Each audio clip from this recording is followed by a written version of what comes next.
Sorry कढईमध्ये तूप, डाळडा त्याच्यामध्ये दाणे दाणे कसले लागतात, त्या दाणे दाणेच असतात तसे आपण पूर्णपणे पाणी काढून घेतलेलं आहे गाजराचं आणि आता आपण ते डायरेक्ट टाकू तुपामध्ये टाकू.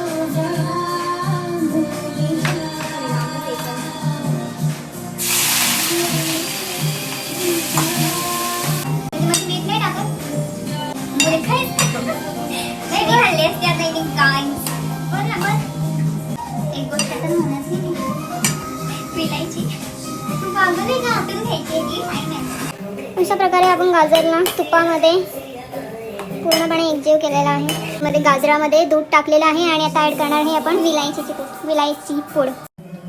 सो आता आपण याच्यामध्ये मावा टाकतोय. सो याच्यामध्ये आता मावा ऍड केलाय. आता आपण याच्यामध्ये ऍड करतोय ड्रायफ्रुट्स आणि साखर टाकायची, छोटी टाकायची. ओके ड्रायफ्रुट्स बघा एस्थेटिकपणे ड्रायफ्रुट्स कसे टाकायचे शिकून घ्या. यम्मी दिसतो, यम्मी नाही टेस्टी, यम्मी टेस्टी दिसते. खूप जास्त डिलिशियस आणि खूप जास्त अमेझिंग आणि खूप जास्त टेस्टी. बस चवीनुसार शुगर टाकायची आहे. तुम्हाला जेवढी साखर आवडेल.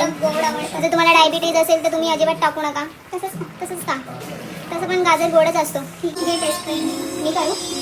खूप मारलं आहे ना गरम, किती गोड हवंय.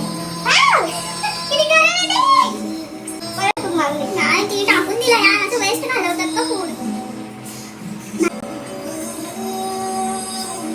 कसं टेस्ट करूया. चमचा दिला असं मी टेस्ट केला असं 3 वेळा 2 वेळा वेस्ट घालवले.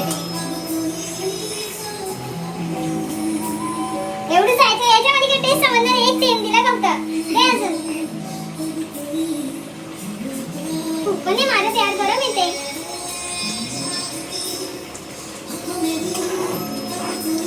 छान आहे.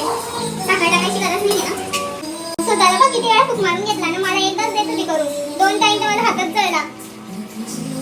हे काय जायचंय जाणे. आपला गाजराचा हलवा आता रेडी झालेला आहे. बघू आणि मला टेस्ट करून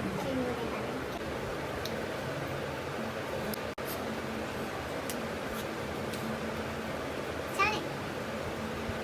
एवढं थंडा रिॲक्शन मला एक्सपेक्ट. अरे खूप छान आहे. खूप मला तर आवडलाय. त्याचं रिॲक्शन बघू.